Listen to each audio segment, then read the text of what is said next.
ang mga kwento ng pag-ibig, kwento ng buhay, at kwento ng pag-asa dito sa Barangay Love Stories. Love Stories.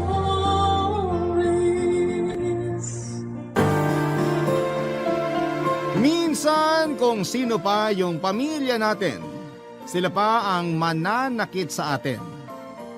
Pero pamilya rin ang magiging kakampi natin kapag pakiramdam natin, nag-iisa na lamang tayo at sinusubok ng mundo. Ikaw kabarangay, gaano mo kamahal ang pamilya mo? Dear Papa Dudut, magandang araw po sa iyo at sa mga katulad kong panatiko ng Barangay Love Stories. Sa totoo lang ay araw-araw ko kayong tinututukan sa Barangay LS at minamarathon ang mga Barangay Love Stories na ina-upload ninyo online. Magkahalong saya, lungkot at gigil yung nararamdaman ko sa tuwing nakikinig sa mga kwento ng mga kabarangay natin. Pero ang pinakagusto kong parte ay yung meron akong natututunan sa dulo ng bawat kwento. At yun ang dahilan kung bakit nag-decide akong sumulat sa programa ninyo para magbahagi ng aking karanasan. Pero bago ko simulan ang paglalahad ay tawagin niyo na lamang po ako sa pangalang Bri. 29 years old, taga Binangonan, Rizal, at isang online seller papadudot. Nagtitinda ako ng RTW na damit at shorts. Nagbunga ang pagsisikap ko noong nagkaroon ako ng 2 physical store sa Taytay, Tiangge. Bukod doon ay meron din akong tindahan ng mga pasalubong tulad ng cornic, banana chips, at kung ano-ano pa sa Binangonan Market na inaangkat ko sa iba't ibang probinsya at binebenta ng bultuhan sa murang halaga. Kaya nga sa edad kong ito ay nakapagpundar na ako ng bahay at sasakyan. At bukod doon ay pinag-aaral ko rin ang mga kapatid ko na nasa Cebu. Gabi-gabi bago ako matulog ay lagi ako nagpapasalamat sa Diyos dahil tinulungan niya akong umasenso sa buhay upang maging instrumento para makatulong sa mga nangangailangan. Palibhasa, alam na alam ko yung pakiramdam ng walang-wala sa buhay lalo pat hindi ako pinanganak sa mayamang pamilya. Lumaki ako kasama ang lolo't lola ko at nagpapasalamat ako sa pagmamahal nila sa akin. Marami silang aral sa buhay na itinuro na masasabi kong dala-dala ko pa rin hanggang sa ngayon. Isa na nga doon ang pagpapatawad at kababaang loob. Sisimulan ko ang kwento ko noong pinagbubuntis ako ng nanay kong si Selena. Hindi ko makakalimutan kung paano yon kinuwento sa akin ni Lola. Sakto, malakas ang ulan sa labas at madilim ang langit. Yun din kasi ang parehong panahon na nalaman nilang buntis sa akin ang nanay ko, Papa Dudut.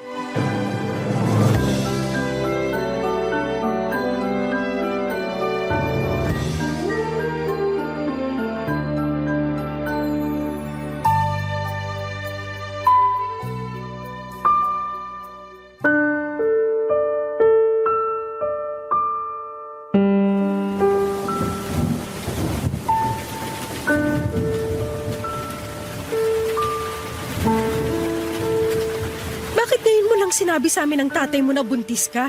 Wala naman po talaga akong planong sabihin sa inyo kasi ayoko naman sa batang to, Nay. Kung hindi pa namin nakita tong ginamit mong pregnancy test sa basura, hindi pa namin malalaman ng nanay mo. Bakit po ba kasi masyado niyong pinoproblema tong baby sa tiyan ko? Plano ko nga pong ipalaglag. Naririnig mo ba yung sinasabi mo? Plano mong patayin yung sarili mong anak? Matakot ka nga sa Diyos, Selena. Ilang beses ko po bang dapat sabihin? Ayoko sa batang to. Wisit siya, sana hindi na lang siya nabuo. Nasaan na ba yung tatay niyan? Iharap po sa amin yung tatay ng batang yan. Wala na po. Iniwan na ako nung nalamang buntis ako. Kaya nga ayoko na rin sa batang to kasi kasalanan ito kung bakit kami naghiwalay. Walang kasalanan niyang anak mo. Yung tatay ng batang yan ang siraulo. Kasi tinakbuhan kayo mag-ina niya. Sigurado ko bang wala na yan sa bayan natin? Kasi hahanapin ko siya kahit galugarin ko pa tong buong Rizal. Wala na nga po. Hindi ko na rin makontak sa cellphone.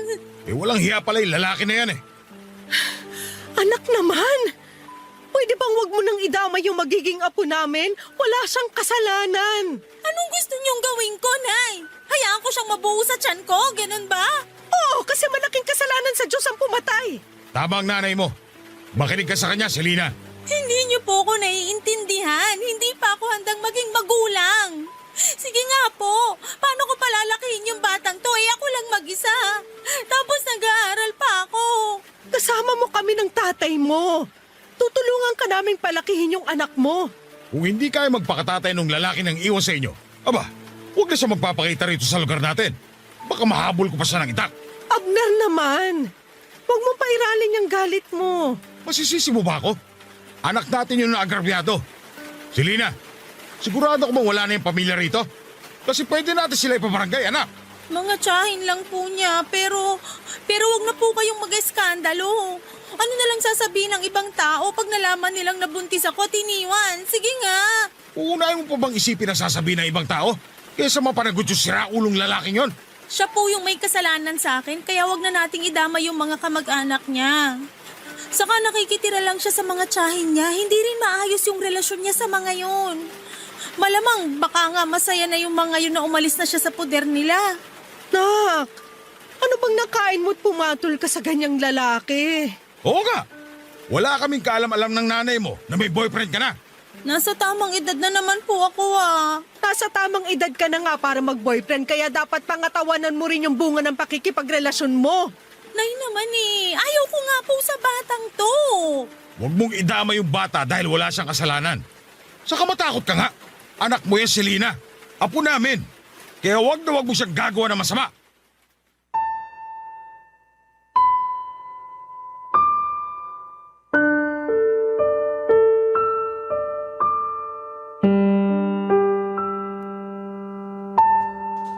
Papadudot unwanted baby ako na plinanong ipalaglag ng sarili kong ina. Nung nalaman ko yon kay Lola ay hindi ko na napigilang mapaluha. Kahit na sinabi ko sa sarili ko na handa na akong malaman ang dahilan kung bakit ayaw sa akin ng nanay ko ay masakit pa rin na ginusto niya akong mawala, Papadudot. Pero buti na lamang kasi at hindi natuloy dahil kina lolo at lola. Sa huli, nakumbinse rin daw nila si nanay na huwag akong ipalaglag.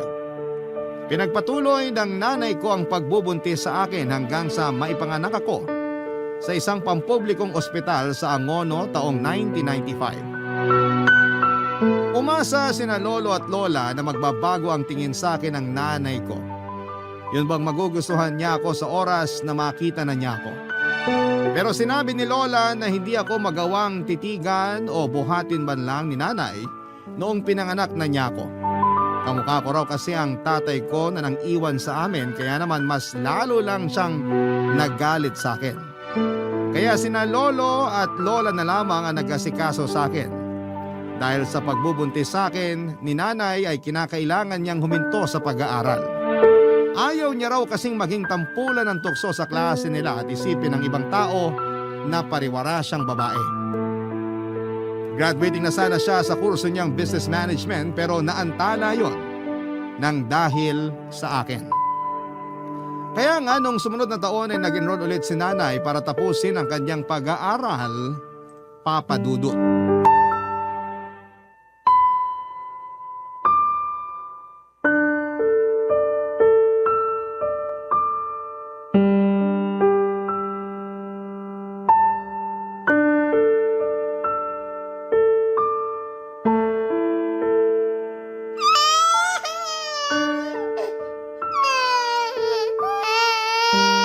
Buisit na bata to! Pwede ba tumahimik ka muna? Kitang nagre-review ako eh. Ayaw mo talagang tumahimik ha? Ayaw mo talaga ha? Sige, halika. Dapat sa'yo tinatapon sa labas.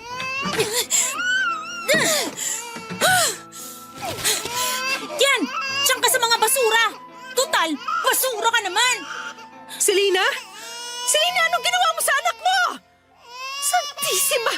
Bakit mo naman itinapon sa basurahan yung bata? Ang ingay-ingay kasi, Nay. Hindi ako makapag-review. Hindi pa rin dahilan niya para itapon mo siya. Abner, kunin mo nga yung apo natin.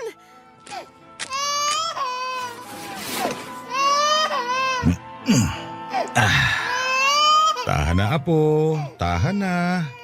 Pumasok na tayo sa bahay. Doon tayo mag-usap. Sige na, Abner, mauna ka nang pumasok sa loob ng bahay. Ano bang pumasok sa kokote mong babae ka? Baka nakakalimutan mong anak mo yung batang yan. Anak ko nga pero di ko naman gusto. Kayo lang naman ni tatay yung nagpumilit at buhayin ko yan at ipanganak eh. Kahit makaunti, wala ka talagang pagmamahal para sa anak mo. Wala po, tay. Sira Aray ulo ko ka naman, palang nay. babae Bakit ka niyo eh. po ako binatukan? Baka sakaling maalog yung utak mo at maisip mo na magbago yung tingin mo sa anak mo. Kahit na anong gawin niyo sa akin, kahit na batukan niyo pa ako uli, iuntog sa pader at paluin, hindi na magbabago tingin ko sa batang yan. Hindi ka namin pinalaki ng nanay mo para maging masamang ina sa anak mo. Pero ayaw ko nga po sa batang yan. Kayo lang naman ni nanay yung pilit ng pilit sa akin na gustuhin niya maingay na yan eh. Dapat kasi di nyo na yan dinampot dun sa basurahan. Baka sakaling may magka-interes sa kanya ng mga basurero. Hindi na talaga namin alam ang gagawin namin sa iyo ng tatay mo, Selena. Matakot ka nga sa karma, nak. Baka hindi mo na lang namamalayang bigla kang singilin sa mga pinagkagagawa mo sa sarili mong anak. Hindi po ako natatakot sa karma, Nay. Mabuti pa kami na lang mag-aalaga sa anak mo. Huwag mo na siyang lalapitan kasi kawawa lang siya sa'yo. Buti po naisip nyo yan. Kayo lang naman ni tata yung pilit ng pilit sa akin sa batang yan eh. Ayoko nga po dyan. Kahit siguro anong mangyari, kahit tumanda na ako, hindi ko pa rin yan magugustuhan. Kasi para sa akin, malas sa buhay ko yung batang yan. Buisit, napakaingay pa. Mag-ingat ka sa mga sinasabi mo dahil baka bumalik sa iyo kamalasang yan. Saka hindi malas tong anak mo. Kasalanan mo rin naman kung bakit nabuntis ka na maaga. Kasi maaga ka rin lumandi. Anong sabi nyo, Tay? Abner naman, huwag mo namang sabihin yan sa anak mo. Ba't di ko sasabihin, Iska? Namumuro na yung anak mo. Hoy, Selena, naturinga ka pa naman nag-aaral pero parang wala kang pinag-aralan. Simple pagrespeto nga sa amin ng nanay mo, nakakalimutan mo. Napakatikas ng ulo mo. Hindi ka marunong makinig kapag pinagsasabihan. Tapos ngayon na nagbunga yung pagiging suwail mo, biglang hindi mo na kaya at ayaw mo ng pangatawanan tong anak mo. Ayus-ayusin mo yung ugali mong yan. Kung ayaw mo, palayasin kita sa pamamahay na to. Palalayasin niyo ako, Tay? Aba, bakit hindi? Wala kaming anak na kasi sama ang ugali mo. Hindi naman siguro kailangang umabot tayo sa ganyan. Kaya pagsabihan mo yung anak mo, kasi palalayasin ko talaga yan. Napakabastos. Walang modo. Galit na galit daw si Lolo noon kay nanay ayon sa kwento sa akin ni Lola. Ewan daw ni na Lolo't Lola kung anong elemento ang sumapi sa nanay ko para ilabas ako ng bahay at ilapag kasama ng mga basura. Yun daw yung mga tipo ng pag-uugali o kilos na tipong nababasa lamang ni Lola sa mga kwento. Masyadong mainit ang tagpo ng eksenang yon ayon kay Lola. Hindi naman daw ako sinut ng nanay ko sa basurahan. Ipinatong niya lamang ako sa may basura na nasa gilid ng pinto sa labas ng bahay. Matapos magsabi si Lolo na palalayasin niya ang nanay ko ay kitang-kita nila yung takot sa mga mata ng nanay ko. Kaya naman simula noon ay hindi na niya ako pinagdiskitahan pa. Pero mas naging overprotective sa akin ng lolo at lola ko at hindi na rin nila pinapalapit sa akin si nanay.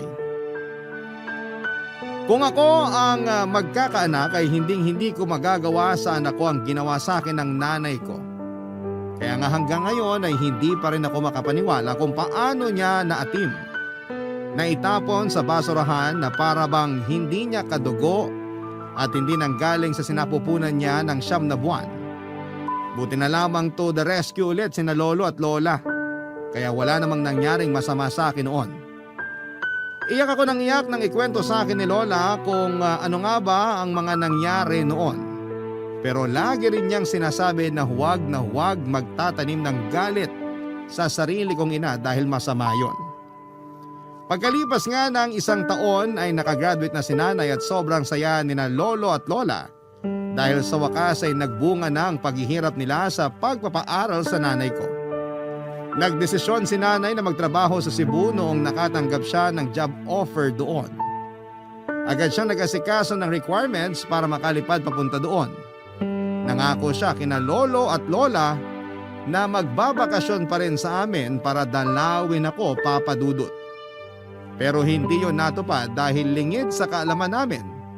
Paraan niya lamang pala yon upang tuluyan na akong iwanan sa poder ng mga lolo at lola ko ng mga panahong yon, Papa Dudut. Barangay Love Stories. Barangay Love Stories. Papa Dudut, bagaman wala akong tatay at kinalakihang nanay ay hindi naman nagkulang sa pag-aalaga at pagmamahal sa akin sina lolo't lola. Walang araw simula nang dumating ako sa buhay nila na hindi nila ako tinuring na mahalaga. Para sa akin ay hindi ko lang sila lolo at lola.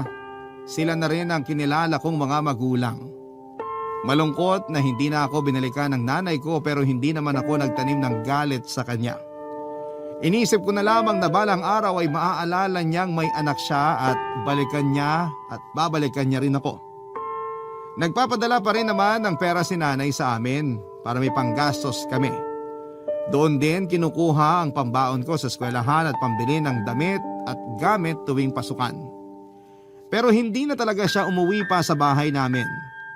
Lagi ko noong naririnig na pinakikiusapan ni Lola si nanay kapag kausap niya sa cellphone na umuwi naman sa amin sa Binangonan para makita ako. Pero laging nagdadahilan si nanay na busy siya sa trabaho niya. Kapag sinasabi ni Lola na kausapin man lang niya ako ay mabilis na napuputol ang linya ng tawag at napapabuntong hininga na lamang si Lola. Pag nangyayari yon ay palihim akong umiiyak sa CR namin. Tapos maghihilamos ako ng mukha para hindi halata. Mahabang panahon ko nang hindi nakikita si nanay, Papa Dudut. Noong 18 years old na ako, kundi dahil sa iilang litrato ni nanay sa bahay, ay hindi ko na maaalala ang mukha niya. Masasabing naipon ng husto ang pagkasabi ko sa kanya. Kahit alam ko na hindi niya ako gustong makita, ako naman ay gusto ko pa ring makita ang nanay ko at mayakap siya kung pahihintulutan niya. Papa Dudut, isang araw ay mayroong binalita sa akin si Lola na labis na nagpasabik sa akin.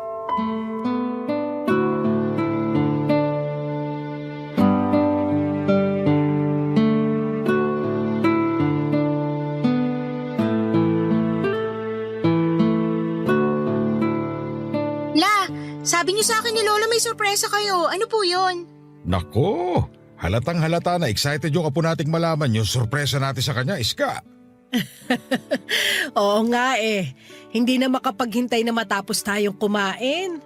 Sus, ano naman po pinagkaiba kung sabihin niyo na ngayon at mamaya? Sasabihin niyo pa rin naman po, la. Plano sana naming hindi mo na sabihin agad kasi nga sorpresa. Kasi tong Lolo Abner mo, napakadaldal. Nalaman mo tuloy, apo. Ako pa yung nasisi, excited lang naman yung tao. Ikaw talagang sisisihin ko, alangan naman yung kapitbahay. Sabi ko nga ako na may kasalanan. Ay, kapag talaga tinutoyo mga babae. Bakit? May reklamo ka sa toyo ko? Ay sabi mo nga sa akin nung nililigawan mo ko, handa ka maging siomay kapag tinutoyo ako, di ba? Huwag mong itanggi yan. Hindi ko naman tinatanggi, Iska. Gusto ko po sanang matuwa kasi ang sweet-sweet niyo kahit corny na minsan pero di niyo pa po sinasabi sa akin yung sorpresa niyo lang. Sige na po, gusto ko nang malaman eh. O siya, sige na nga. Total hindi mo rin naman kami titigilan, apo. Kulit-kulit mo. Mana ka sa lolo mo. Ako na naman ang nakita. Okay lang yan, Lo. Ibig sabihin, ikaw lang ang nag-iisang lalaki sa paningin ni Lola kasi kayo lang lagi niya nakikita. Ay! Bigla akong kinilabutan dun ah. Grabe ka naman, La. Parang mas corny ka pa yata sa amin ng lola mo, apo. Nakakasakit kayo ng kalooban, Lo. Gusto mo ba malaman yung sorpresa namin o hindi? Siyempre gusto po. Uuwi na ang nanay mo rito sa atin sa Makalawa, Bri! Talaga po? Hala, makikita ko na si nanay. Kaya lang, baka galit pa rin siya sa akin, La. Bakit naman magagalit ang nanay mo sa'yo? Wala ka namang ginagawang masama. Di ba ayaw niya nga sa akin? Sabi niyo tinapon pa niya ako sa basurahan nung baby ako. Matagal na naman yon. Sigurado nagbago na yung nanay mo. Kaya nga siya uuwi rito sa atin eh. Tama ang lolo mo. Tsaka kasama mo naman kami kaya hindi mo kailangan matakot. Pero nag-overthink pa rin po ko. First time ko lang po siya makikita sa 18 years ko rito sa mundo. Nandun na yung excitement pero kabado pa rin po ako. Paano kung hindi pa rin nagbabagong turing niya sa akin? Paano kung ayaw niya pa rin sa akin bilang anak niya? Alam naman ng nanay mo yung sitwasyon. Tsaka sigurado ko na hindi siya uuwi rito sa atin kung hindi kanya nami-miss, Bre. Kaya huwag ka na mag-isip ng kung ano-ano dyan. Pero ano bang sabi ni Selena? Dito na raw ba siya ulit titira sa atin? Parang, umalis na yata siya sa trabaho niya sa Cebu eh. Biglaan nga raw pero nasa plano na rin naman niya. Sabi niya may asikasuhin siyang papeles dito sa Maynila. Hindi ko lang alam kung ano kasi hindi naman niya sinabi. Baka dito na siya magtatrabaho para mas malapit sa atin. Hindi kaya? Ay, sana nga ganun. Para naman magkasama-sama na tayong pamilya. Basta apo, maging malapit ka sa nanay mo ha. Kasi ang tagal niyo ring hindi nagkita. Tsaka kalimutan mo na rin anumang hinanakit at tampo mo sa kanya. Matagal na yun eh. Malaki ka na rin naman. Opo, La. Sabi niyo nga po, masama magtanim ng galit sa ibang tao lalo pa kaya sa sarili kong nanay. Oo, yung kasi ang turo sa simbahan. Magmahalan at matutong magpatawad. Basta, paghandaan mo ang pagdating ng nanay mo. Iparamdam mo sa kanya kung gaano ka kasabik sa kanya at kung gaano mo siya kamahal. Papa Dudut, tama naman si Lola. Laging turo sa mga misa sa simbahan ang pagmamahalan at pagpapatawad. Kaya nga yung lahat ng tampo at hinanakit ko sa nanay ko ay agad na nawala nung nalaman kong uuwi siya sa bahay namin. Excited ako at hindi ko na nga mahintay yung araw na sa wakas ay magkikita na kami ng personal. Sa Facebook ko lang kasi siya ini-stalk at hindi pa niya sinisin yung mga message ko sa Messenger. Pero iniisip ko na lamang na baka busy siya sa trabaho niya lalo na managerial ang posisyon niya. Excited din sina lolo't lola dahil sa wakas ay makikita na nila ang anak nila. Alam ko kasi kung gaano sila nangulila sa nanay ko. Kaysa isang anak kasi nila, si nanay. Dumating na nga yung araw ng pag-uwi ni nanay sa bahay. Galing pa akong school noon kasi may klase kami nung araw na yon. Nagmamadali akong umuwi sa amin at halos madapa na nga ako kasi tinakbo ko talaga. Lalong lumapad ang ngiti ko noong marinig ko ang boses ng nanay ko habang inaalis ko yung sapatos ko sa may pinto. Pero agad na napalitan ang pagtataka at kaba yung ngiti at excitement ko nang unti-unting luminaw sa akin ang pinag-uusapan nila ng lolo at lola ko, Papa Dudut.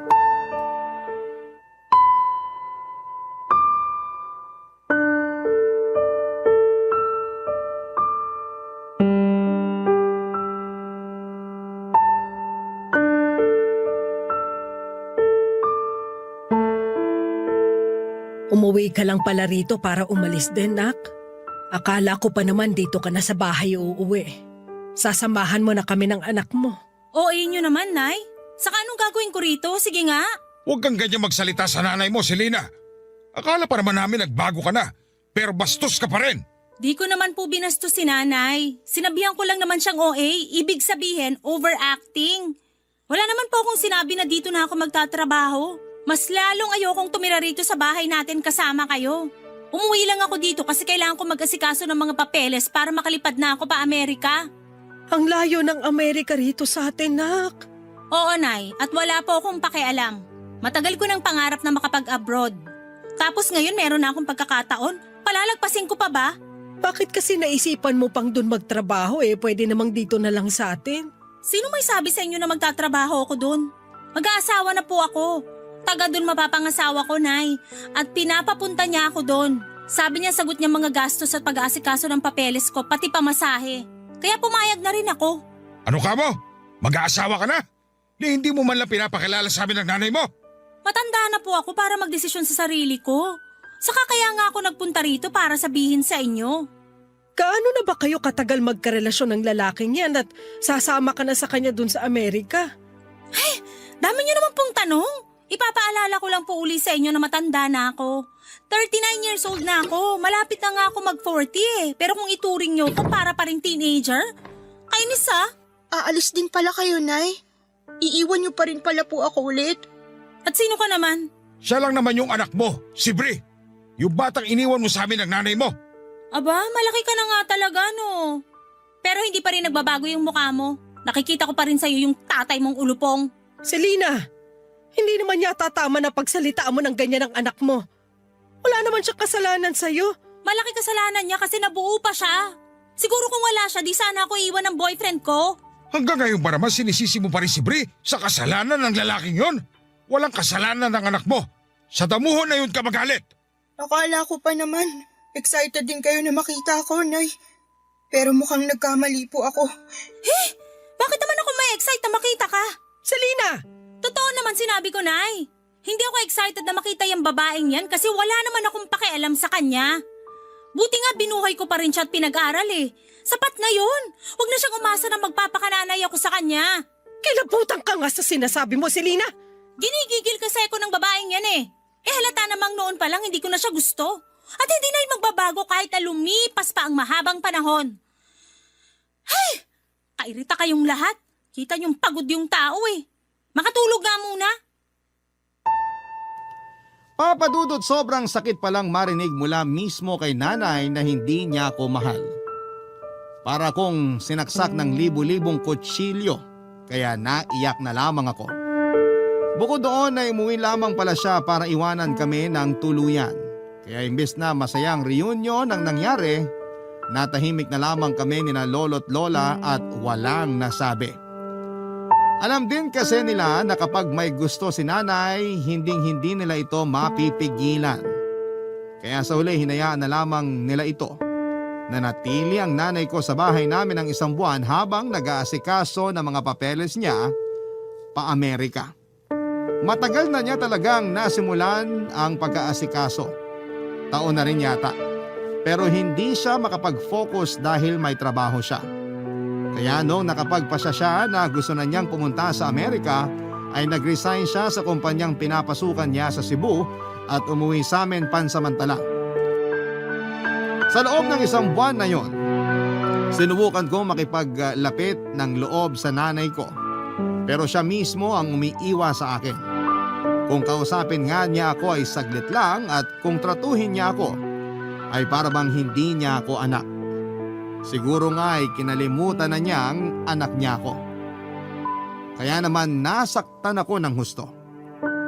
May sa ilang beses din siyang kinausap ni Lola na makipagbanding naman sa akin pero ayaw ni nanay at madalas na nauuwi lang yon sa pagtatalo nilang mag-ina. Kaya ako na lang mismo ang umiiwas sa kanya, Papa Dudut. Nahihirapan lang ako dahil magkasama kami sa isang bubong. Tapos, ganun pa yung trato niya sa akin. Madalas ay busy siya sa cellphone at ka-video call yung fiancé niya. Tapos, kakausapin lang niya ako para utusang ikuha siya ng pagkain o inumin. Minsan ay para ipagtimpla siya ng kape o di naman kaya ay linisin ang mga kalat niya at labhan ang mga damit niya. Papa Dudut. Barangay Love Stories. Barangay Love Stories. Papa Dudut, nang makumpleto ang mga papeles ni nanay ay agad siyang nag-impake ng mga damit at gamit niya. Kitang-kita ko sa mukha niyang excitement na makapunta sa Amerika. Siyempre, alalang-alala sina lolo at lola para sa nanay ko, lalo pat malayong lugar na yung pupuntahan niya. Sa katunayan ay sinubukan pa nga nila ulit itong pigilan pero nagalit lang sa kanila ang nanay ko. Nasaktan ako para kina lolo at lola dahil wala naman silang hangad na masama sa kanya. Doon ko naisip na wala na talaga siyang pakialam sa mga magulang niya, lalo na sa akin na anak niya, Papa Dudut. Kaya yung kaunti na lang na pagmamahal ko sa nanay ko ay nawala na. Sa katunayan, nung umalis siya sa bahay namin ay hindi na ako naghabol pa sa kanya. Hindi na rin ako umiyak. Pero nasaktan ako sa hagulhol ni na Lola para pigilan ulit siya. Kaya lang ay nagbingi-bingihan ang nanay ko at nagawa niya pang itulak si Lola noong kapitan siya nito sa braso para pigilan. Doon na nga ako nagalit sa kanya kaya sinabihan ko siya na huwag na siyang babalik sa bahay namin. Kitang-kita ko ang matinding galit sa mga mata ng nanay ko pero sinalubong ko lang yon ng mas matinding galit. Simula nang umalis si nanay ay hindi na kami nakarinig pa ng balita sa kanya, Papa Dudut. Hindi ko na rin in-stalk ang Facebook niya. Sa katunayan, blinak ko siya doon at binura ko rin yung mga chat ko sa kanya. Nag-focus ako sa pag-aaral habang nagtatrabaho para mas matulungan ko ang sarili ko na may pantustos ako sa pag-aaral ko. Matanda na rin kasi sina lolo at lola para maghanap buhay. At naaawa na ako sa kanila lalo na tuwing nagreklamo sila sa rayuma nila.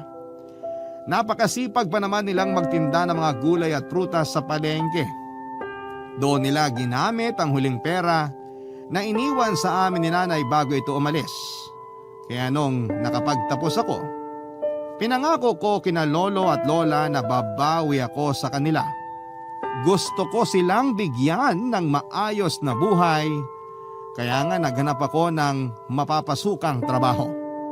Swerte naman dahil nakapasok ako sa isang kumpanya. Pero sa totoo lang ay kulang na kulang pa rin ang sweldo ko lalo nung nagkasakit si lolo. Dahil sa katandaan ay naging mahina na ang resistensya niya. Pabalik-balik kami noon sa ospital nung nagsimula ang pandemic. Tinamaan siya ng COVID-19 virus dahilan para lumala ang kondisyon niya at tuluyan siyang kunin sa amin noong July 2020. Ang sakit-sakit mawala ng lolo, pero sa kabila ng lahat ay nagpatuloy pa rin kami ni lola. Pero noong 2022 ay muli kaming sinubok ng kapalaran ng ma-diagnose na may stage 2 ovarian cancer ang lola ko.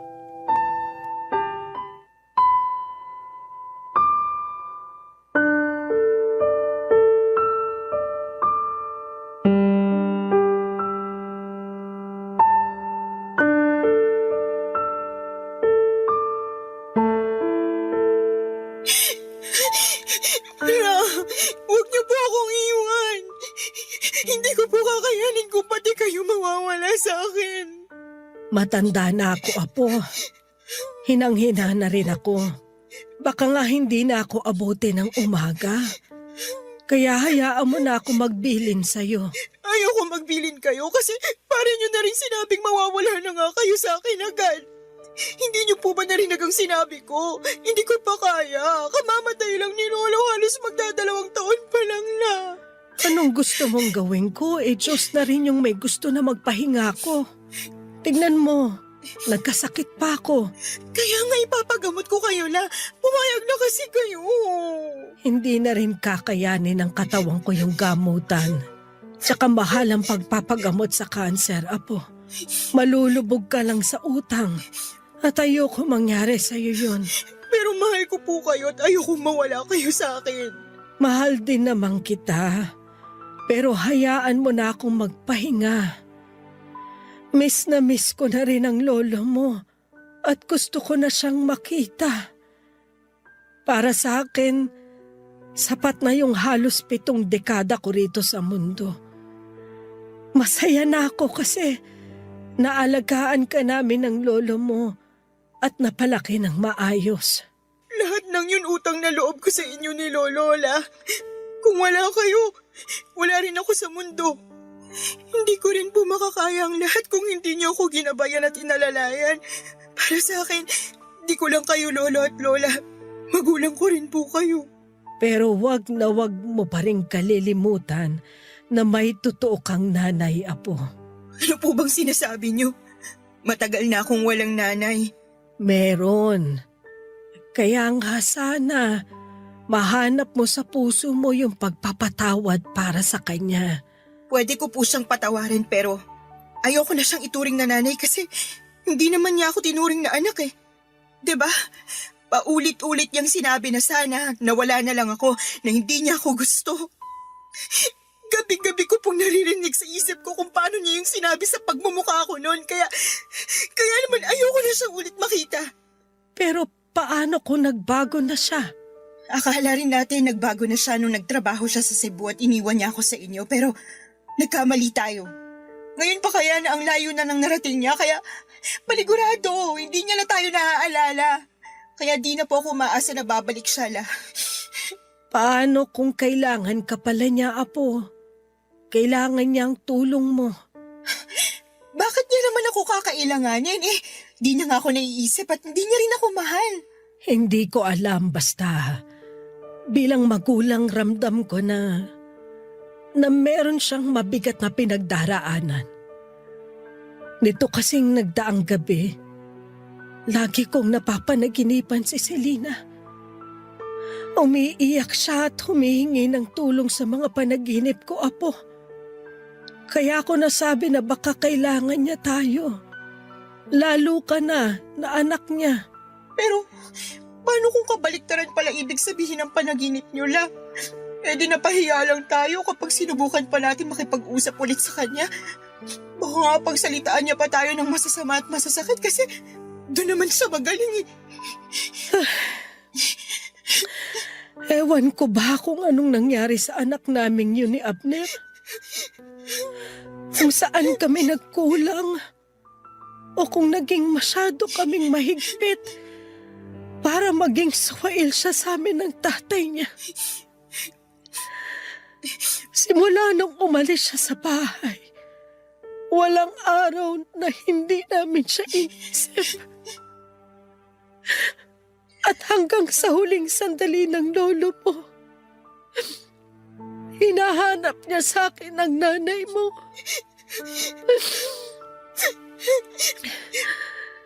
Kahit naman ako, kung pwede lang talaga, gustong-gusto ko na siyang makita. Ang dami kong tampo kay Selena. Dahil paano niya tayo natiis? Lalo ka na anak niya. Pero kahit kailan, hindi naman ako naghangad ng ikakasama niya. Sana, kung nasan man siya ngayon, nasa mabuting kalagayan siya. At kung loloobin ng Panginoon, sana magkita pa rin kayong mag-ina. Papa Dudut, ilang beses kong pinilit si Lola na magpagamot pero siya na nga ang tumatanggi. Hindi na rin daw kasi kakayanin ng katawan niya kaya naman tinanggap na lamang niya ang kabalaran niya. Siyempre, nalungkot ako. Umiyak ako pero sinabi ng lola ko na kailangan kong maging matapang lalo't lahat ng tao ay hahantong din sa kamatayan. Oo nga, pero nainis pa rin ako sa kanya noong mga panahong yon kasi hindi niya naiintindihan ang nararamdaman ko. Pag nawala siya sa akin, mag-isa na lamang ako. Pag namatay siya, wala na akong pamilya. Wala na rin akong dahilan para magpatuloy pa sa buhay ko. Dahil sa progreso ng sakit ni Lola ay mabilis siyang nanghina at noong taong ding yon ay tuluyan na siyang kinuha sa akin ang kamatayan. Durog na durog ang puso ko nang pati ang lola ko ay iwanan ako. Ilang beses ko pang tinanong sa Diyos kung anong kasalanan ko kasi ginawa niya akong ulila. Ni hindi ko pa nga natutupad ang pangako ko kina lolo at lola tapos ay nawala na sila kaagad sa akin. Madami akong katanungan na hindi na nasagot, Papa Dudut.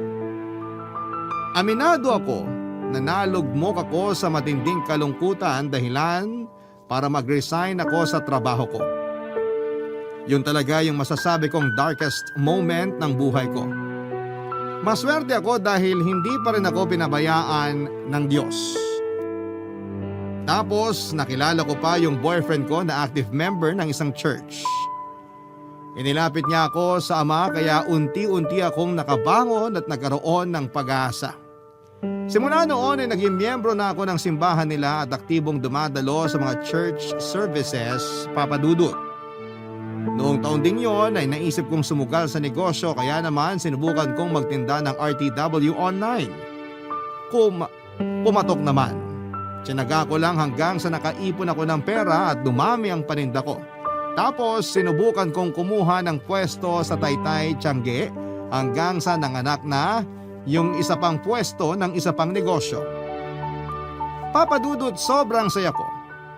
And at the same time ay thankful kay Lord dahil sa mga blessings niya para sa akin. Tapos last year lang ay nagpakasal na kami ng boyfriend ko pero wala pa naman kaming anak sa kasalukuyan. Noong January 2024, isang araw may nakarating sa akin na balita tungkol sa nanay ko na lubos kong hindi inaasahan. Meron daw siyang early stage ng chronic kidney disease at matagal na niyang iniinda ito. Pero ang pinagtataka ko ay anong ginagawa niya sa Cebu, buong akala ko ay nasa Amerika siya. By the way, ang naghatid ng balita sa akin ay ang anak niyang babae na half-sister ko na 10 years old na. Lalong dumami ang mga tanong sa isipan ko ng mga panahong yon. Nakiusap sa akin yung bata na pumunta ako ng Cebu dahil gusto raw akong makita ng nanay ko. Ayaw ko na sana makipag-ugnayan sa kanya pero naalala ko yung sinabi sa akin ni Lola bago siya nawala. Ang magkita kami at magkapatawaran ng nanay ko.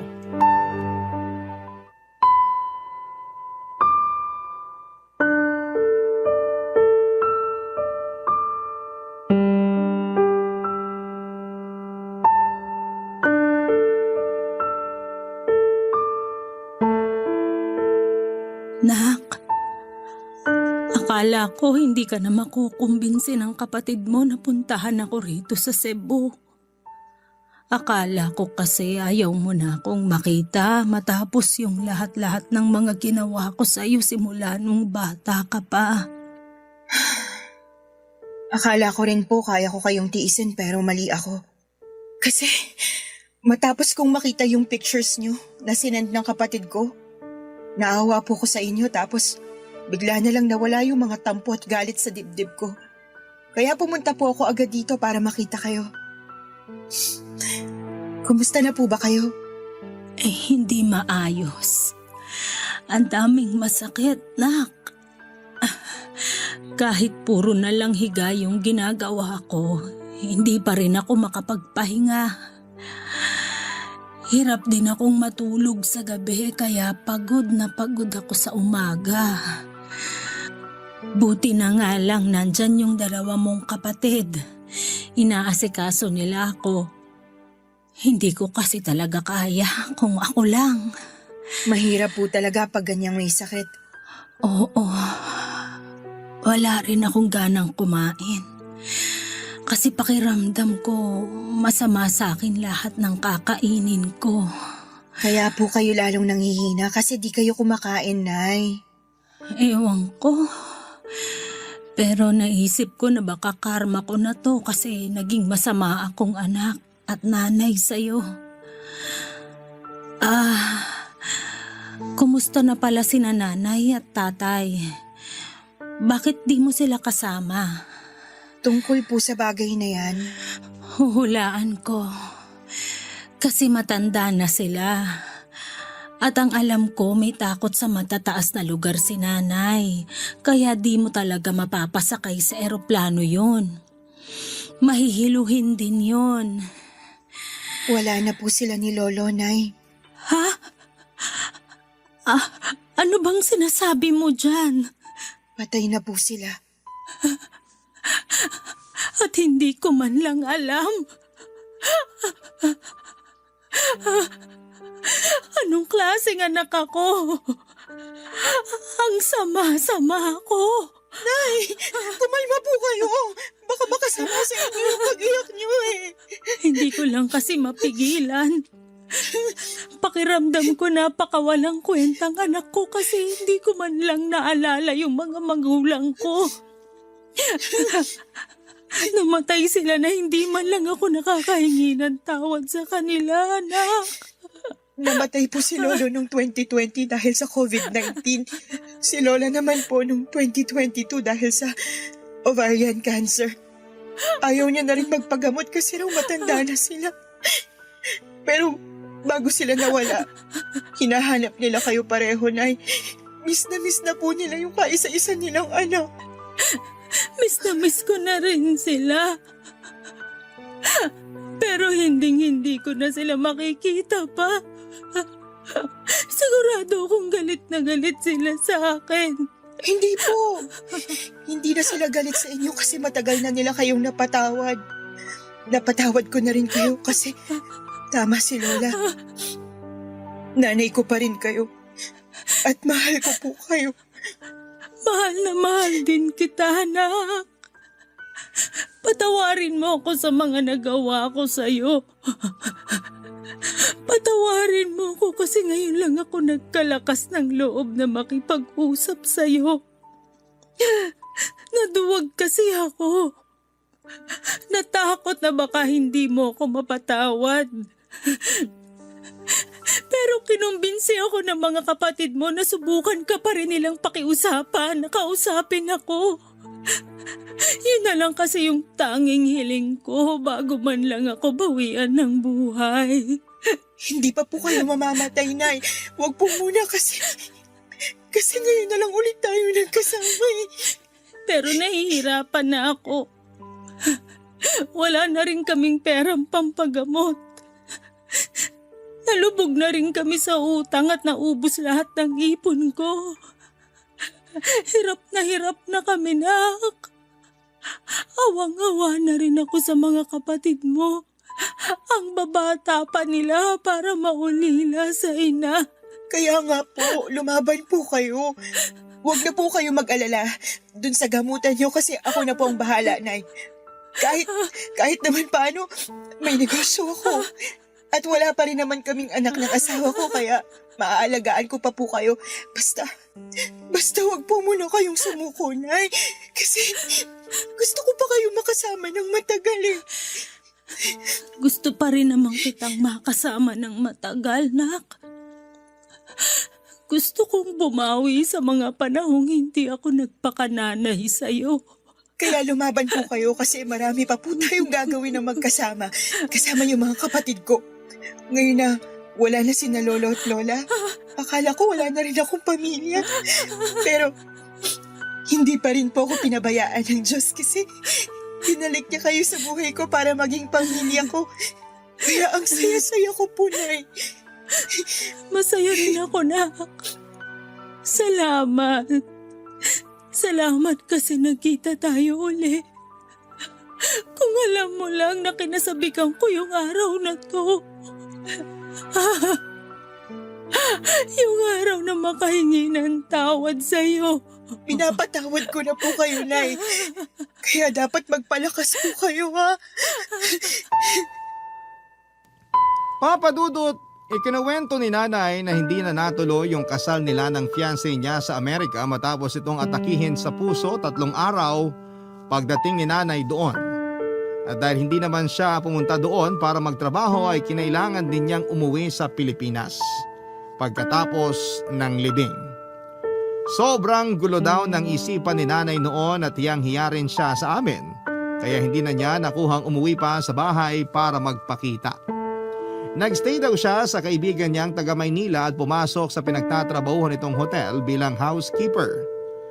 Doon niya nakilala ang tatay ng mga anak niya na tubong Cebu. Nung nabuntis siya ay umuwi sila sa probinsya nito sa Argao para doon na manirahan. Doon na rin pinanganak ang pangalawa nilang anak pero 5 buwan pa lang yung baby ay naaksidente yung kinakasama niya matapos itong mabagsakan ng hollow blocks sa ulo nang mapadaan ito sa isang ginagawang gusali. Nakomatos pa raw ito ng 1 linggo bago binawian ng buhay. Simula noon ay sinanay na ang nagtaguyod sa 2 niyang anak. Nagtinda siya ng street food sa mga eskwelahan at gumawa ng mga doormat at naglalako ng balot sa gabi bago siya nagkasakit at tuluyang huminto sa pagtatrabaho. Sobrang sakit na marinig lahat ng pinagdaanan ni nanay. Kaya nga pinangako ko sa sarili ko na gagawin ko ang lahat para pagaanin ang buhay nila, Papa Dudut. Sa kasalukuyan ay nasa Binangonan, Rizal na sina nanay at ang 2 ko pang kapatid. Tuloy-tuloy ang pagpapagamot ni nanay at masaya ako kasi kinakikitaan namin ng progreso ang katawan niya. Pinabalik ko rin sa pag-aaral yung 2 kong kapatid at sinabihan sila na hanggat nabubuhay ako ay pagtatapusin ko sila ng kolehiyo. Kahit na masakit yung pinagdaanan ko sa kamay ng sarili kong ina. Iba yung sarap sa pakiramdam. Noong natuto akong magpatawad, mas magaan sa dibdib. At mas masaya ako ngayon na magkakasama na ulit kami. Hanggang dito na lamang po ang sulat ko at maraming salamat sakaling mapili po ninyong i-ere ang kwento ng buhay ko. Sana po ay kinapulutan po ito ng aral at inspirasyon ng mga kabarangay natin. God bless and more power po sa Barangay LS 97.1 at sa Barangay Love Stories. Ang inyong forever, kapuso at kabarangay, Bree. Nagustuhan ng iyong napakinggan? Ituloy yan via live stream sa www.gmanetwork.com/radio. Barangay LS 97.1 forever. Ang mga kwento ng pag-ibig, kwento ng buhay at kwento ng pag-asa dito sa Barangay Love Stories. Love stories.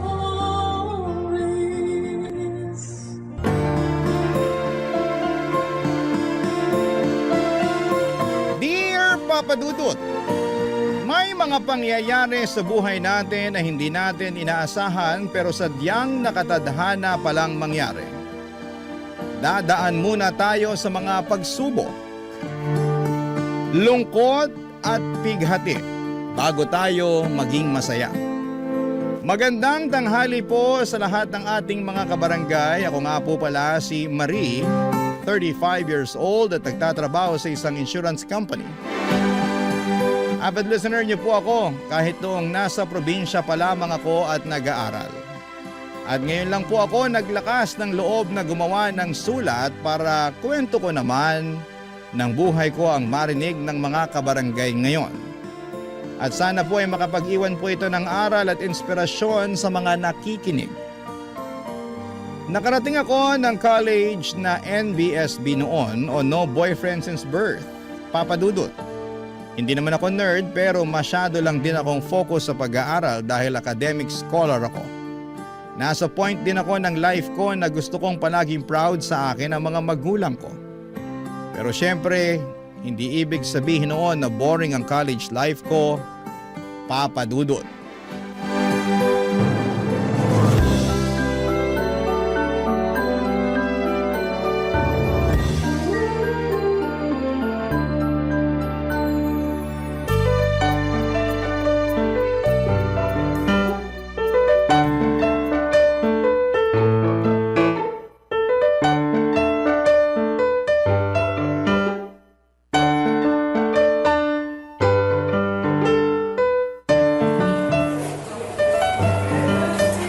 Dito na tayo maupo, Pao.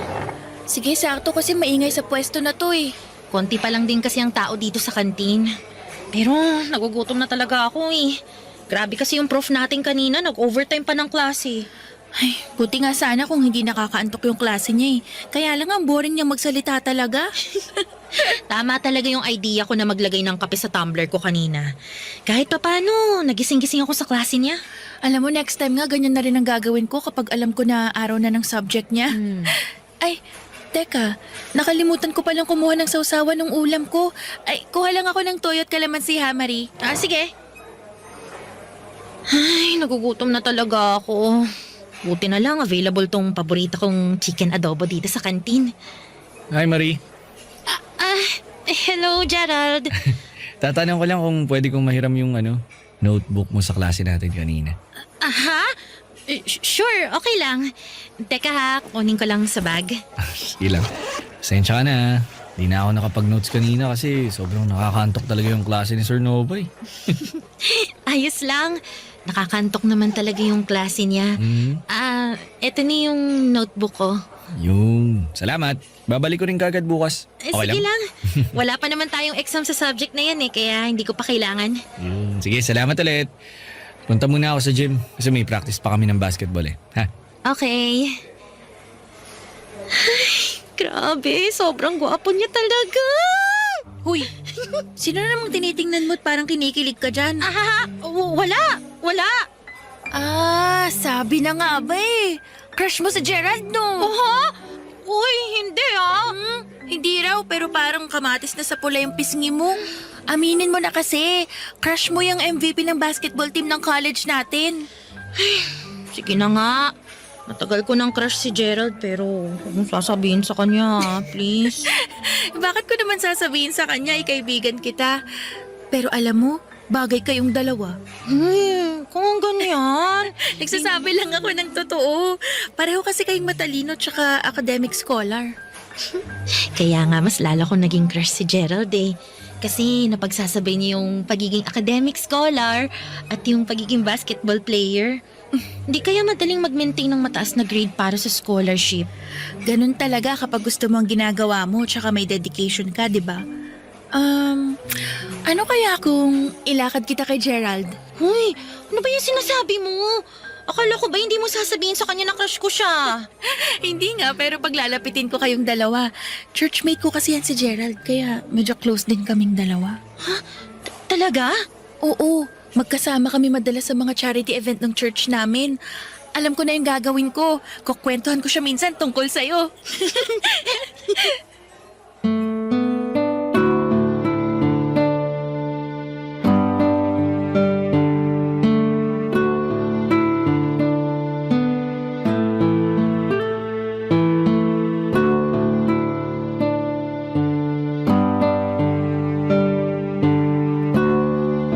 Papadudot, nasa first year college ako nang maging crush ko si Gerald. Sobrang gwapo naman kasi talaga niya. Perfect example ng TDH o tall, dark, and handsome para sa akin. 6-footer siya, moreno, tapos ay chinito pa. Para akong maglalaho sa sobrang kilig na nararamdaman ko. Siyempre, pinipilit kong hindi ipahalata sa kanya ang lahat. Ayoko ring matawag ako na maharot na nagpapakyut sa isang lalaki.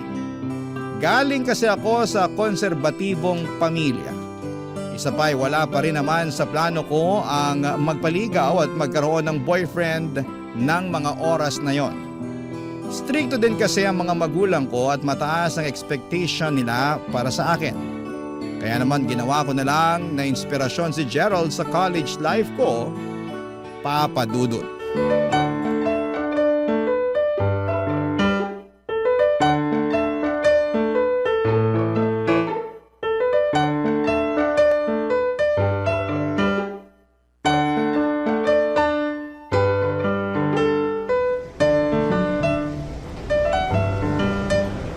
Tagal naman ni Pao. Sabi niya malapit na siya dito sa bleachers. Init pa naman dito sa pwesto ko. Hi Marie! Ito na nga pala yung notebook na hiniram ko. Sorry ngayon ko lang nabalik. Naging busy kasi ako sa mga practice namin sa basketball eh. Ay, ayos lang. Hindi ko pa naman masyadong kailangan kasi wala pa tayong exam sa subject na yan. Nagsabi rin kasi ako sa'yo na ibabalik ko kaagad. Nawalan lang talaga ako ng oras. Pero alam mo, ang ganda pala ng penmanship mo ha. Uy, grabe. Hindi naman. Oo, hindi. Totoo, Marie. Nagulat nga ako kasi akala ko nakaprint lang sa notebook mo yung mga notes eh. Sulat kamay mo pala talaga yun. Yan nga din yung sabi ni Pao sa akin nung hiramin niya minsan yung notebook ko. Tuwan-tuwa din siya sa penmanship ko. Kahit nga ako natuwa talaga sa unang buklat ko pa lang nung notebook mo eh. Mukha tuloy mapapadalas yung paghiram ko sa'yo ng notes. Okay lang? Ayos lang naman na manghiram ka. Basta wag lang sa week na may exam ako. Kasi ginagawa ko yung reviewer ko eh. Sige, noted yan. Sino pala hinihintay mo dito sa bleachers? Ayun, si Pao. Pupunta kasi kami ng library pero dito ko na lang daw siya hintayin. Yung kaklase natin yun na palagi mo kasama, di ba? Madalas ko rin kasama sa church namin yun eh. Oo nga, parang nakwento niya na nga sa akin na medyo close daw kayo kasi magka-churchmate kayo. Talaga? Nakagawento niya ako sa'yo? Oo. Pero isang beses lang naman yun. Napag-usapan lang kasi namin yung mga basketball player ng college natin. Kaya, ayun, nabanggit ka niya. Okay, ganun ba? Nagulat lang ako na napag-usapan niyo rin pala akong dalawa. Noong nakaraang linggo kasi, ikaw naman yung kinikwento sa akin ni Pao. Teka, kinukwento ko ni Pao sa'yo? Kunento niya kung gaano ka ka-dedicated na maging cum laude para sa mga magulang mo. Oo. Kasi hindi kasi nakapagtapos ng pag-aaral ang parents ko kaya ang pangarap nila, mapagtapos ako ng college. At gusto ko na rin maging cum laude kasi yun ang gusto ko na maging regalo ko sa kanila. Oh, wow. Naniniwala ako sa iyong kayang-kaya mo yan, Marie. Ikaw pa ba? Salamat, Gerald. Gerald! Nandito ka lang pala sa bleachers. Kanina pa kita hinahanap eh. Oh, Laika? Bakit hindi ka nagre-reply sa mga text ko? Pasensya na, wala kasi akong load eh. Kaya naman pala. Tara na sa gym. Kasi mag-i-start na raw yung practice nyo ng basketball. Doon din ang practice namin ng cheering squad, kaya sabay na tayong pumunta ron. Sige. Marie, salamat ulit sa pagpapairam sa notebook mo ha. Wala yon. Basta kapag kailangan mo ulit, sabihin mo lang sa akin.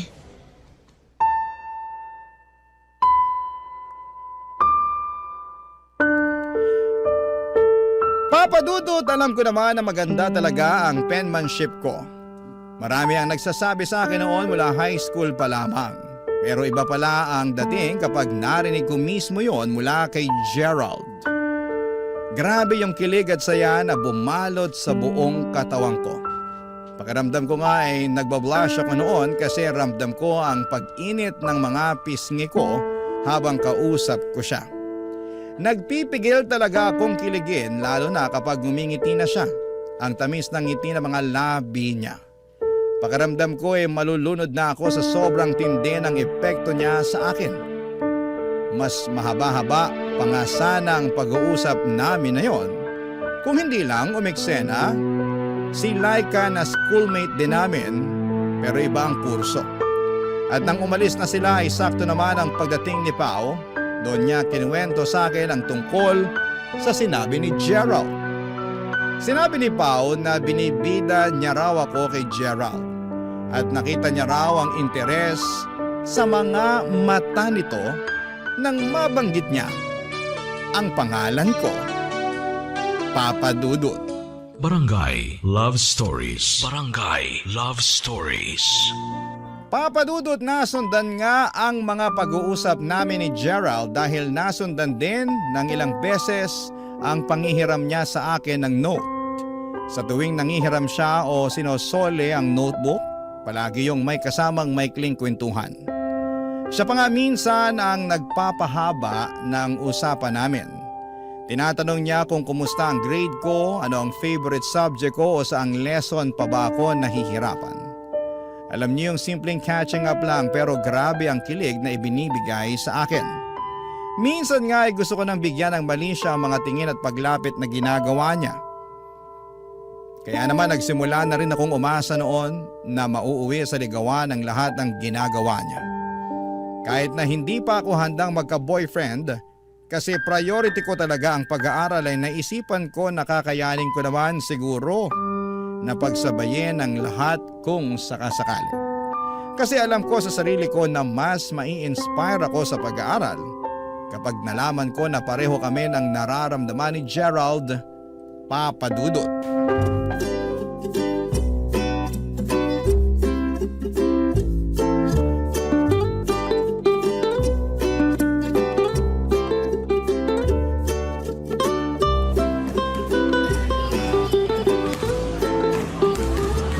Gerald, buti hindi pa nagsisimula yung training nyo. Uy, Marie! Ikaw pala. Wala pa rin si coach kaya di pa kami makapag-start. Sayang tuloy yung oras ng paghihintay namin sa kanya. Oo nga eh. May exam pa naman tayo sa logic sa Friday. Niisip ko nga rin yan eh. Kaya pagkatapos ng training namin, uwi na kagad ako para makapag-review. O ba't ka pala nandito sa gym? Iaabot ko lang tong notes ko sa klase natin kanina para makopya mo. Hindi ka kasi nakapasok eh. Wow, salamat ah. Naku, alam mo kailangan ko talaga yan eh. Sobrang na-late kasi ako nang gising kanina. Late na rin kasi natapos yung training namin kagabi kaya puyat talaga ako. Hanggang ngayon, di ko pa rin alam kung paano mo na mamanage ang oras mo sa basketball tapos yung pag-maintain ng grades para sa academic scholarship mo. Ako nga na walang extracurricular. Hirap nang mag-manage ng oras ko sa puro aral. Paano pa kaya ikaw na MVP ng basketball team ng college natin? Naku Marie, kung alam mo lang, sobrang hirap talaga. Pero syempre, kailangan kong gawin lahat para mapagsabay yung pag-aaral tsaka pagbabasketball. Wala rin kasi akong gustong bitawan na kahit ano sa kanila eh. Tsaka malaking tulong din yung scholarship ko para di mahirapan yung parents ko sa mga gastusin para sa akin. Pareho pala tayo na ginagawa to para sa mga magulang natin, no? Oo, kaya nga tayo nagkakasundo eh kasi ang dami nating similarities. Alam mo, ngayon ko lang napansin yan. Talaga? Kaya pa ko nga unang narinig yun eh, na marami tayong pagkakatulad pagdating sa ugali. Tapos na-realize ko na parang tama nga siya. Kaya palang ganang loob ko sa'yo, lalo na pagkausap kita. Gerald! Bakit hindi ka pa nagpapalit ng pang-training mo? Wala pa naman si Coach Laika eh. Ang sabihin mo, may nangiistorbo lang sa'yo dito. Teka lang, pinariringgan mo ba ako? O bakit? Tinatamaan ka ba? Tsaka, bakit ba kasi nandito ka sa gym? Parte ka ba ng cheering squad o basketball team? Bawal na ba talagang pumasok dito sa gym yung hindi part ng cheering squad o basketball team? Hindi. Pero sana, bago ka pumasok, nag-isip ka muna kung makakaistorbo ka ba sa mga taong nandito para mag-training. Laika, tama na yan. Eh nakakainis kasi yung mga taong walang pakialam kahit makaistorbo. Basta makapagpapansin lang. For your information, hindi ako pumunta dito para magpapansin, Laika. Pinahiram ko lang kay Gerald yung notebook ko kasi hindi siya nakapasok sa klase namin kanina. Alam mo naman na may training siya ng basketball ngayon. Tapos iistorbohin mo? Tsaka pwede ba, Marie? Tigil-tigilan mo na nga yung pagpapapansin sa boyfriend ko. Boyfriend? Anong ibig mong sabihin? Hindi mo pa ba alam? Sinagot ko na si Gerald at 1 buwan na kaming mag-on. Kaya kung pwede lang naman ha, tigil-tigilan mo na yung pagpapacute mo sa boyfriend ko. Papadudot ang aminin ko na nagpapakyut talaga ako kay Gerald noon. Sinunod ko lang yung payo sa akin ni Pao na ako yung mag-first move. Mukha raw kasing torpe si Gerald kaya hindi makapanligaw sa akin. Ramdam pa naman daw niya na may gusto sa akin si Gerald. Tinutokso na nga rin kami ng ibang mga kaklase namin na sobrang bagay talaga kaming dalawa. Kaya kahit dalagang Filipina talaga ako ay sinimulan ko ng yung paglapit-lapit sa kanya noon. Ako pa nga minsan ang nagkukusa na magpahiram ng notebook ko sa kanya. Umasa pa talaga ako noon na magle-level up ang friendship namin na nasimula na. Ayun pala asyomera lamang ako ng taon na hopya sa bandang huli. Kaya naman mula noon ay nagsimula na akong umiwas kay Gerald. Hindi na rin ako nagpapahiram ng note sa kanya. Sobrang bihira na rin kung mag-usap kaming dalawa, papadudot. Literal na nag-focus na lamang ako sa pag-aaral ko hanggang sa makatapos na nga ako bilang cum laude. Ilang taon nga ang lumipas, may maayos na akong trabaho sa Maynila. Hanggang sa naimbitahan ako noon sa kasal ng dati kong kaklase. Nandun din si Pao na matagal ko na ring hindi nakikita. At bago matapos ang seremonya, ako pa ang nakasalo sa bridal toss. Ang mas nakakagulat lang kung sino ang nakakuha ng garter sa araw ng kasal na yon. Papadudot.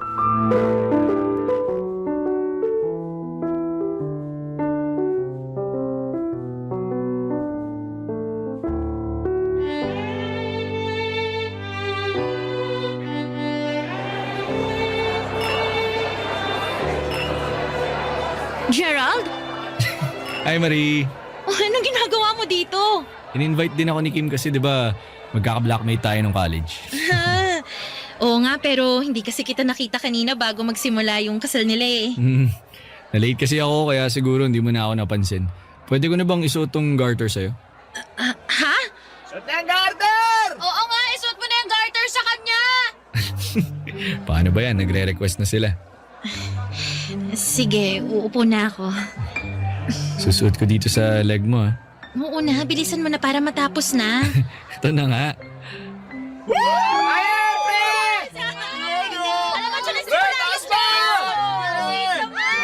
Narinig mo ba yun? Taas ko pa raw yung garter. Sige na. Uy, higher pa! Taas pa! Baba naman yan! Oh, Gerald, tama na. Hanggang dyan na lang yung garter kasi baka umabot pa yan sa singit ko eh. sige. Hanggang dito na lang. Dito sa bandang hita mo. Okay na to. Grabe, biglang uminit ah. Pinagpawisan ako doon. Panyo. Huwag ka mag-alala. Malinis yan kasi di pa naman ako pinagpapawisan mula kanina eh. Thank you ah. Punta lang ako doon. Kukuha lang ako ng tubig.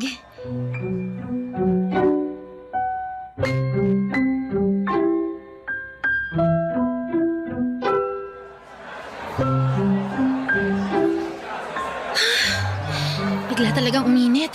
Ay, buti na lang may malamig na tubig dito. Girl, nandito ka lang pala. Oo, nauhaw kasi ako bigla eh. Pero Ano bang meron at parang kinikilig ka dyan? Sus, kunyari pa siyang hindi alam mo. Ano bang ibig mong sabihin?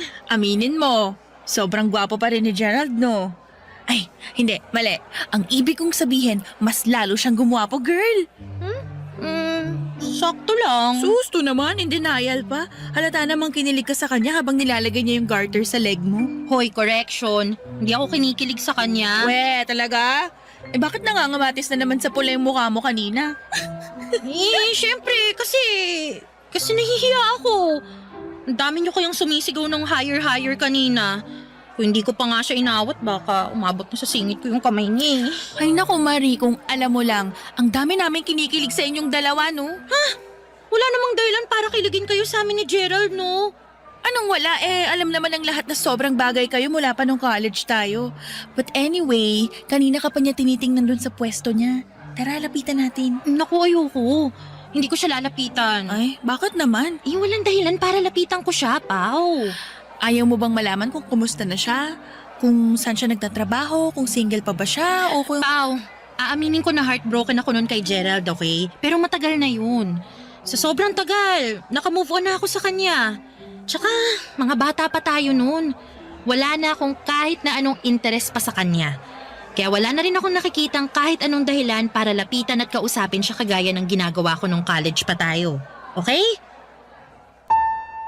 Papadudot, aaminin ko na sobrang gwapo pa rin talaga ni Gerald noon. Mas gumwapo pa nga siya kagaya ng sinasabi ni Pao. Mas tumangkad pa siya ng konti, naging maskulado ang pangangatawan niya. Siyempre ayoko lang ipakita na sumasang-ayon ako sa kanya kasi hanggang sa mga oras na yon, may parte sa sarili ko na medyo bitter pa rin ako dahil sa pagka-heartbroken ko sa kanya. Kaya naman hindi talaga ako lumapit sa kanya pero ewan ko ba, hindi ko mapigilan ang sarili ko na kiligin sa tuwing magtatama ang mga tingin naming dalawa. At para bang unti-unting bumabalik ang pagka-crush ko sa kanya. Bagay na sobrang pinipigilan ko. Kasi ayokong mahalata niya na hanggang sa mga oras na yon ay hindi pa rin ako nakaka-move on mula sa kanya, Papa Dudut. Barangay Love Stories. Barangay Love Stories. Papa Dudut, kinagabihan noon ay hindi rin kagad ako nakatulog kakaisip kay Gerald. Hindi ko mapigilan ang sarili ko na maalala kung paano ako kiligin sa kanya noon. Kung tutuusin ay naging mabait din naman si Gerald sa akin. At may bahagi sa isipan ko noon na hindi niya naman sinadya o ginusto na masaktan ako. Pero sa tuwing naaalala ko kung paano ako na heartbroken sa kanya, ay napapailing na lamang ako. Pakiramdam ko kasi yun din ang dahilan kung bakit never akong nagkaroon ng boyfriend. Para bang natakot akong magmahal at masaktang muli pagkatapos ng araw na yon. Kaya naman in-enjoy ko na lamang ang buhay single ko noon at kinagabihan noong araw na nakita ko ulit siya, nagulat ako na bigla niya akong finalo sa mga social media accounts ko. Naka-private ang mga profile niya kagaya ng sa akin kaya hindi ko siya ma-stalk. At huli, nagdesisyon na ako na huwag pansinin ang follow at friend request niya, Papa Dudut.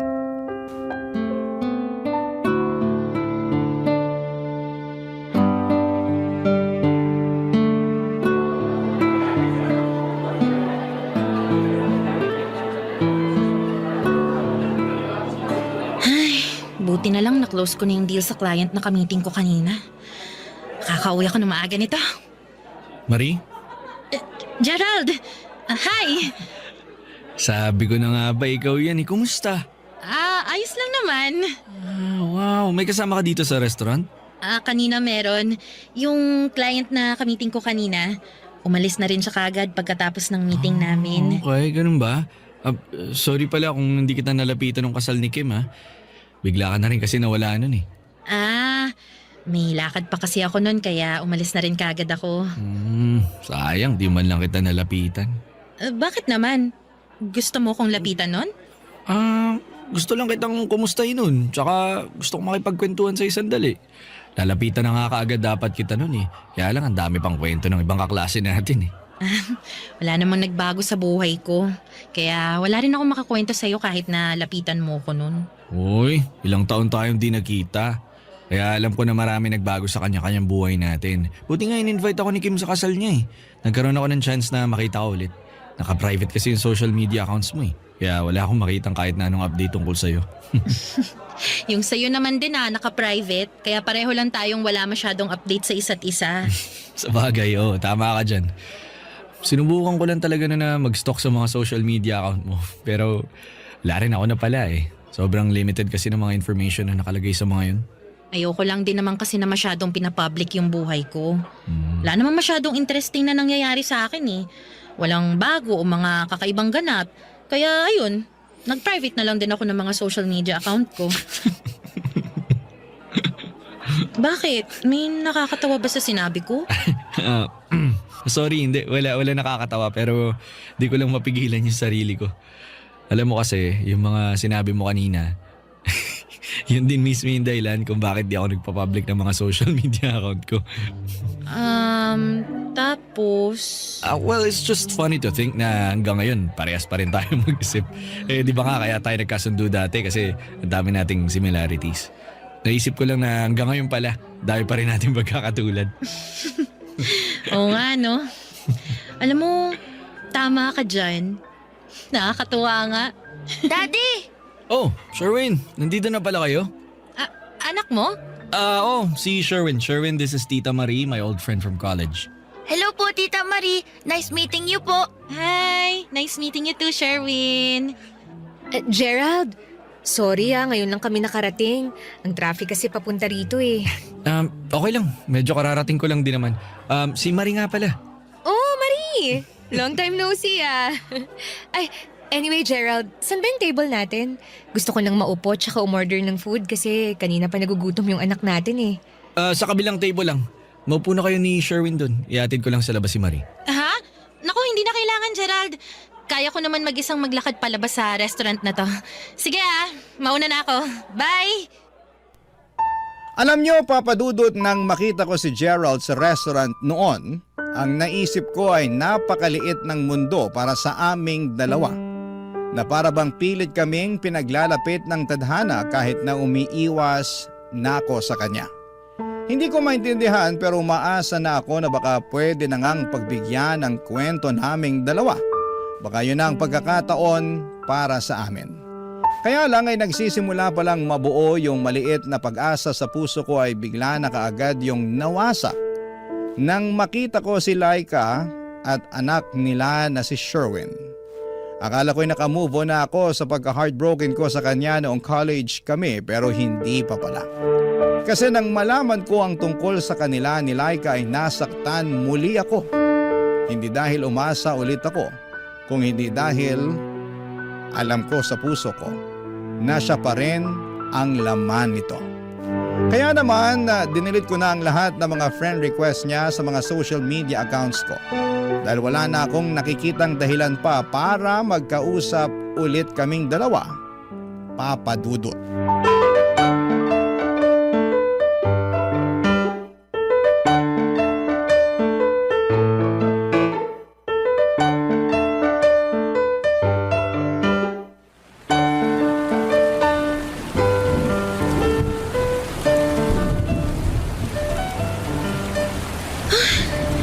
Grabe, ang lakas ng ulan. Buti nakasilong kagad ako dito sa waiting shed. Ay, sana may dumaan ng taxi banda rito para makauwi na ako. Ba naman tong ulan na to? Kakainis. Basang-basa tuloy yung damit ko. Buti na lang may nasilungan ako kagad. Gerald? Uy, Marie! Grabe, hanggang dito ba naman sa waiting shed? Nagkikita tayo. Oo nga eh. Sobrang coincidence. Wow! Oh, malapit lang din ba dito yung workplace mo? Oo. I see. Nakaka-bad trip yung ulan, no? Bigla na lang bumubuhos kahit sobrang init kaninang tanghali. Nako, iba na kasi yung panahon ngayon. Hindi mo na maintindihan kasi pabago-bago talaga. Nga pala, ilang taon na kayong kasal ni Laika? Hindi kami kasal ni Laika. Hindi pa kayo kasal. Hindi talaga kami kasal at hindi kami pwedeng magpakasal kasi may asawa na si Laika. Ha? Hindi ko magets. Okay. Naging live-in partner ko si Laika at 1 taon pa lang si Sherwin nang magdesisyon kami maghiwalay. After 2 years, pinakasalan niya na yung foreigner na boyfriend niya. So technically, co-parenting yung dahilan kung bakit kami nakikita. Sorry Akala ko kasi... Ano ang akala mo? Kami pa rin ni Laika hanggang ngayon? Matagal na kaming naghiwalay. Sa totoo lang, mula nung maghiwalay kami, wala na akong ibang gustong makita ulit. Kundi ikaw, Marie. Medyo mahina na yung ulan. Gerald, punta lang ako sa banda doon kasi wala masyadong taxi na dumadaan dito. Marie, can I invite you for a cup of coffee?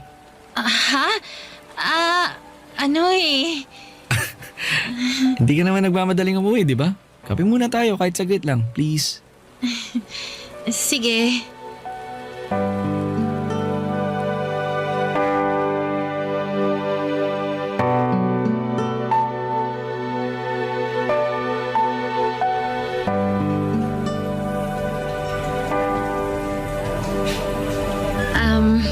Salamat dito sa kape Gerald. Wala yun. Tagal ko rin inintay itong pagkakataon na makapagkape tayo sa labas. Marie, sorry nga pala dun sa nangyari nung college tayo. Ha? Alin dun? Ay, hindi nang ibig kong sabihin, bakit ka nagsusorry? Hindi. Feeling ko kasi na-take advantage ko yung kabaitan mo that time. Lalo na sa part na paulit-ulit mo akong pinapahiram ng mga notes mo. Naku, wala na yun. Sobrang tagal na nun. Nakalimutan ko na nga yung mga yun eh. Marie, I like you. Ha? Gusto kita, dati pa. Nung umpisa pa lang na nag-usap tayo, gusto ko nang itigil yung panliligaw ko kay Laika. Pero bigla niya akong sinagot eh. Tapos, ayun, naramdaman ko yung pag-iwas mo sa akin. Alam mo naman siguro kung bakit, di ba? Oo, kaya nga hindi na lang din kita masyadong kinausap nun eh. Marie, sorry talaga. Di ko sinasadyang masaktan ka nun. Nakalipas na yun. Di mo na kailangan mag-sorry. Sabi ko nga kay Pao, matagal na akong naka-move on sa'yo. Pero may chance pa naman, di ba? Chance? Chance na makapasok sa buhay mo. Kasi hindi na ako magpapaligoy-ligoy pa. I still like you, Marie. And this time, ako naman ang mag-e-effort para sa'yo.